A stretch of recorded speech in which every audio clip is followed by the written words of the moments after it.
Praise the lord. దేవుణ్ణి నువ్వు ఒకటి అడిగావు. ఆయన దాన్ని నీకు ఇస్తానన్నాడు లేదా చేస్తానన్నాడు. రోజులు గడుస్తున్నాయి కానీ ఇంకా దాన్ని నీవు పొందుకోలేదు. అది ఇంకా జరగలేదు. నీ ప్రార్థనకు జవాబు రాలేదు. అయితే ఏం చేయాలి?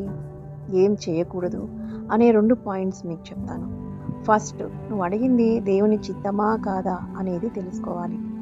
దేవుని చిత్తమే అయితే దేవుడు ఇచ్చే వరకు, ఆయన చేసే వరకు వెయిట్ చేయాలి.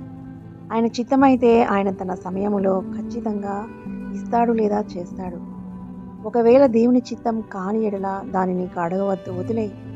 అంతకంటే శ్రేష్టమైనవి నీ కొరకు దాచి ఉంచాడు. సెకండ్ పాయింట్, దేవుడు ఇవ్వలేదని లేదా చేయలేదని అస్సలు గొనగవద్దు, సనగవద్దు. బ్యాక్ స్టెప్ అస్సలు వెయ్యొద్దు.